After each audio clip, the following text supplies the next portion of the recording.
साथ आपकी, क्योंकि सीन्स बड़े अप्रिशिएट किए जा रहे हैं, जो फैक्ट है कि ब्रदर सिस्टर बॉन्डिंग जिस तरह से दिखाई गई है, और जो आप दोनों का एक इक्वेशन है, जैसे आपने भी कहा लोग बड़ा पसंद कर रहे हैं, तो माया के साथ आपकी ऑफ स्क्रीन आपकी रिलेशनशिप कैसी है, और फिर how did it help in bringing that performance out of you? Maya और मेरी जो रिलेशनशिप है वो ऐसी है कि मतलब हम हर दिन सेट पे जाते हैं तो वो हंसी मजाक ही चल रहा होता है। और बहुत मज़े किए हैं, मतलब इन सेंस के बहुत काइंड हैं। और जो है जब मैं पहले दिन उनके साथ मेरे काम शुरू हुआ था, पहले दिन सेट पे, आई थिंक मेरा सेकंड डे था, मोहम्मद अहमद साहब के सीन के बाद जो मैं उनके सदफ़ के घर में आया था, तो वो मेरा सेकंड डे था और पहली दफ़ा मुलाकात हुई थी उनसे। अच्छा, माया तो से आपकी पहले, जैसे वहां से आप बता रहे हैं, बाहर से मैं मिला हूँ तेरे बहन माया के से आप सेट पे, पहले नहीं मिले? माया से नहीं मिला हुआ। तो मुझे उन्होंने फ़ील ही नहीं दिया कि मैं उनसे पहली दफ़ा मिला हूँ। और मैं बहुत स्टिफ़ हुआ हुआ था। मेरी मैं ऐसे बिल्कुल ऐसे हुआ हुआ था, ऐसे एक्टिंग कर रहा था कि ऐसे एक्टिंग कर रहा हूँ ना मैं, क्योंकि मैं डरा हुआ था ऑब्वियसली। तो उन्होंने बोला काम डाउन, आप कंफर्टेबल हो। उन्होंने मुझे पूरा बोला कि ऐसे करो, आप जो है बैठो अभी। और उन्होंने पहले बोला कि हम पहले बैठ के बात करते हैं, let's get to know each other first.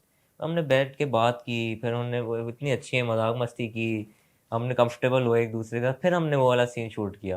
और वो बिल्कुल ही डिफरेंट रिजल्ट हुआ, स्टिफनेस ख़त्म हो गई, कंफर्टेबल हो गए। फिर उस दिन के बाद से जो है वो मेरा ख्याल है उनका बहुत बड़ा हाथ है, जैसे मुझे जो मज़ा आया सुन मेरे दिल की पूरी जर्नी में, उनका बहुत बड़ा हाथ है उसमें, क्योंकि मेरे सबसे ज़्यादा सीन्स ही उनके साथ थे सदफ़ हाउस में। मेरा जो मेजर काम है, जो सारी चीज़ें, वो सदफ़ हाउस में ही है। तो वहाँ पे हमने बहुत दिन गुजारे और जो है बहुत अच्छा रहा। That goes on to show ना कि एज अ यंग एक्टर जब हम्म, आप सेट पे जाते हो, हम्म, तो जो आपके को एक्टर्स होते हैं उनके हम्म, ऊपर कितनी रिस्पॉन्सिबिलिटी होती है बिल्कुल टू बिल्कुल। Make to welcome a new hmm, actor, और टू मेक देम कंफर्टेबल, कि यार कि आपकी उनके साथ इक्वेशन, क्योंकि ऑब्वियसली कोई भी नया एक्टर होगा वो डरा हुआ होगा, स्टिफ होगा। मैं तो बहुत डरा हुआ था। पर वहाज के साथ सीन्स करते हुए भी डरे हुए थे आप? भाज के साथ, भाज था थोड़ा कम, क्योंकि उनसे मिला हुआ था मैं। पर जो है भाज ने मुझे, उनके साथ मेरी बैठकें होती थी सेट पे, वो अच्छा। मुझे सिखाते थे बहुत। तो इमोशनल सीन से पहले एक इमोशनल सीन करने वाले थे मेरे ख्याल से, लाउंज में जावियार बिलाल अब्दुल्ला से पहली दफ़ा मिलता है, गले लगाते हैं, वो वाला जो सीन है, उसमें उससे पहले हम बैठे हुए थे आधा घंटा, 40 मिनट्स हम सेट पे बैठे हुए थे। और उन्होंने बोला कि थोड़ा सा हार्श है ये टीचिंग, पर ये है, उन्होंने बोला था कि आप इमोशनल सीन करोगे ना तो आपको भूल जाना है कि आपके इर्द गिर्द को कोई नहीं है, आपको अपनी जोन में रहना है, आप भूल जाना है, और किसी ऐसी चीज़ को याद करना है जो आपको सबसे ज़्यादा दर्द पहुंचाती हो। तो उससे मुझे ग्लिसरीन की ज़रूरत ही नहीं पड़ी, अच्छा। मेरे आंसू खुद ही गिरने शुरू हो गए, क्योंकि मुझे वो दिल पे चीज़ लगी। वो मेरे लिए बहुत बड़ी लर्निंग थी कि एक्टर्स ग्लिसरीन के बगैर कैसे परफॉर्म करते हैं।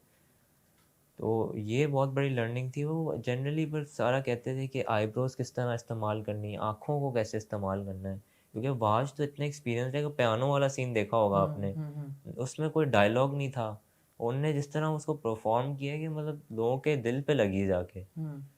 आपको सेट पे कोई प्रेफरेंशियल ट्रीटमेंट मिलता रहा है? नहीं, ये बिल्कुल अब भी आपने नहीं। सच बोलना है सच शाबिर। सच बोल रहा हूँ, आप किसी से भी पूछ लें, डायरेक्टर से, आप किसी से भी पूछ लें, मुझे नहीं मिला। और मेरे अब्बा चाहते ही यही थे कि मुझे ना मिले ताकि मैं सीखूं, हम्म। पर मुझे मैं ऐसा नहीं होता रहा शाबिर साहब, आगे भाई जैसे नहीं नहीं। आप कह रहे हैं ना कि आपके फादर को देख के सब हो जाते हैं हाँ एकदम, के अच्छा जी नहीं प्रोड्यूसर आ गए, तो हाँ producer son is on set, हाँ। तो ऐसा तो नहीं हुआ कि? एडी के साथ था शुरू में, एडी बोलते हैं सर सर कैसे हैं सर, मैं बोला ये नहीं करना मेरे साथ। मैं बोला मुझे सर नहीं बुलाओ, मुझे आप शाबिर भाई बोलो, और जो है मुझे वैसे ट्रीटमेंट दो जैसे नॉर्मल एक्टर्स हैं, मुझे नहीं ये स्पेशल ट्रीटमेंट की ज़रूरत है। और ना मुझे मिली, मैं भी इस तरह ट्रीट हुआ जिस तरह नौ सारे एक्टर्स थे, वही वाला ट्रीटमेंट मिला, ऐसा कोई स्पेशल फिर ट्रीटमेंट आपने नहीं था। कंप्लेन तो नहीं कर दी कि मुझे स्पेशल ट्रीटमेंट नहीं मिल रहा, मुझे मिलना चाहिए थोड़ा सा सेट पे स्पेशल ट्रीटमेंट? नहीं, मैं बोला कि ऐसी ऐसी करें तो बेहतर है, मेरे लिए भी एक लर्निंग है। और how happy are you with the feedback that Sun Mere Dil is getting up until now? 12 किस्तें जैसे हम डिस्कस कर रहे हैं कि हम्म, आ गई हैं, हम्म, कितना आप सेटिस्फाइड हैं, कितना आप खुश हैं, और कितना आपको एक है कि यार वेट कर लो, अभी आने दो और हम्म, किस्तें, जरा पता चलने दो, स्टोरी और हम्म। खुलने दो? नहीं, मैं तो बहुत खुश हूँ। अच्छा, आप खुश हैं? मैं बहुत खुश हूँ, मैं तो एक्सपेक्ट ही नहीं कर रहा था इतना प्यार मिलेगा लोगों से। और जो है ऐसी ऐसी लोग चीज़ें लिखेंगे, क्योंकि ऑब्वियसली एक सपोर्टिंग रोल जब होता है तो लोग उसके बारे में कम बात करते हैं, अनलेस आपकी परफॉर्मेंस बहुत एक्स्ट्रा ऑर्डिनरी हो, तब जाके लोग बात करते हैं उसके बारे में। पर जो है इतना प्यार मिला है, इतना प्यार मिला है कि मैं बहुत खुश हूँ सुन मेरे दिल की वो लेके। You still studying right, you told me. I am still studying. आप पढ़ रहे हैं मेरा ए लेवल चल रहा है। ए लेवल्स ए में, लेवल आप A2 में आप तो होंगे। अब A2 में हूँ। A2 में आप हैं। स्कूल जब आप जाते हैं अब, या फ्रेंड जो पहले फ्रेंड सर्कल था, फैमिली, उनकी तरफ से क्या फीडबैक आ रहा है? वो स्टार स्टार महसूस होना शुरू हुआ वो आपको? तो आपको पता है जो पहले फेक वाले थे वो तो कहते हैं यार आप तो मिलते ही नहीं हो यार, कहाँ हो यार आप तो। मैं कहता था आप ही थे जो नहीं मिलते थे, अब ड्रामा आ गया तो आपको मैं याद अच्छा, आ ऐसा गया। हो रहा है? हाँ हाँ हो रहा है। मतलब अब तो जो जो मुझे नहीं पसंद करता था वो आके मुझे कहता है यार आप तो मेरे बेस्ट फ्रेंड हो यार। मैं कहता हूँ हाँ ये भी सही है, फेम मिल गया, सब कुछ मिल गया, मैं बेस्ट फ्रेंड बन गया उनका। तो ये था कि जो सुन मेरे दिल में मैंने उस वक्त भी शूटिंग की जब मेरे एग्जाम्स हो रहे थे। अच्छा, तो पढ़ाई पे फर्क आया या नहीं आया? इम्पैक्ट आने दिया? नहीं आया, पक्की बात है? बहुत पर नहीं आया नहीं। ये पेरेंट्स की तरफ से था कोई कि देखो रोल तो मिल गया अब, लेकिन हाँ पढ़ाई पे बेटा नहीं हाँ कॉम्प्रोमाइज? ये था। था? हाँ अम्मी अम्मी की तरफ से। अम्मी ने कहा था कि रोल तो कर रहे हो पर पढ़ाई पे इफेक्ट नहीं आना चाहिए। अच्छा, अब दोनों चीज़ों को साथ लेके चलता लीनियंसी ना। नहीं थी कोई कि यार अच्छा बच्चा काम कर रहा है तो? नहीं। और फिर आपने आने भी नहीं दिया इफेक्ट? हाँ जैसे मेरा स्केड्यूल ये होता था 10:45 कॉलेज शुरू होता था पहली क्लास, और मेरी सब कुछ end of the day 2 o'clock ख़त्म होता था कॉलेज। 2 PM? 2 PM मैं जल्दी से जाता था, खाना वाना खाया घर से, और सेट पे 3 बजे I was on set. 3 o'clock से लेके फिर आपको पता है किस किस तरह की शूट होती है, 11 बज जाते हैं, 12। तो शूट बहुत अनप्रडिक्टेबल होती है, कभी 1 बज जाता है, कभी 2 बज जाते हैं। Even for star kids? हाँ even for star even for kids, star even for star kids.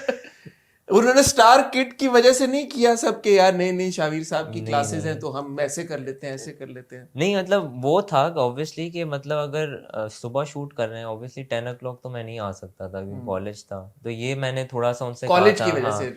मैंने उनसे थोड़ा सा कहा था कि यार मुझे 3 बजे बुलाएं क्योंकि मेरा कॉलेज ही 2 बजे ख़त्म होता है, मैं कॉलेज तो नहीं स्किप कर सकता। तो वो तो एक एक्सेप्शन थी मेरे पास शुरू से लेके डायरेक्टर से ना वो डिस्कशन हुई भी थी कि ये 3 बजे आएगा क्योंकि इसका कॉलेज है। तो वो बोलते थे कोई बात नहीं, उसकी तरफ से हम एडजस्ट कर लेंगे, पहले सीन्स उनके कर लेंगे दूसरे लोगों के, फिर आपके सीन्स शुरू हो जाएंगे 3 बजे से। शावीर आपके इस प्रोजेक्ट से पहला पहला ही कह लें चलें, जो चाइल्ड स्टार आपने जो एज अ चाइल्ड काम किया है वो तो इतना शायद मैटर नहीं करता। आपकी सबसे बड़ी लर्निंग क्या? What is your biggest take away from working in Sun Mere Dil? Biggest take away as a young actor who is just you know face the camera, एक बिग स्टार कास्ट के साथ पहली बार प्रेज भी मिलना शुरू हुई है। मुझे कॉन्फिडेंस बहुत सीखा है, अच्छा, बहुत कॉन्फिडेंस सीखा है। और जो है इमोशनल सीन्स जो थे वो मुझे नहीं आते थे बिल्कुल भी। कैसे करना है वो मुझे सारी गाइडेंस जो है अपने को स्टार से, डायरेक्टर से। मैं हसीब भाई को भी अप्रिशिएट करना चाहूँगा कि उनने मेरी बहुत हेल्प की है। अगर मैं 50% दे रहा था उनने मुझे 100% पोटेंशियल तक पहुँचा दिया। कि उनकी वजह से हर सीन से पहले वो मेरे साथ बैठते थे और जो है हर डायलॉग डिस्कस करते थे कि ये वाला डायलॉग आपने ऐसे कहना है कि आप you have lost all hope in the world. जो मेरे इमोशनल सीन्स थे या वो उन्होंने बहुत हेल्प की। हम बैठते थे फिर उसके बाद हम फाइनल टेक पे जाते थे। पर उनने एक होता है ना कि आपको कॉन्फिडेंस मिले किसी से तो आप ज़्यादा अच्छा परफॉर्म करते हो। तो मुझे कहीं पे उनने टोका नहीं कि शाबिर ये कैसे कर रहे हो, ये क्या कर रहे हो।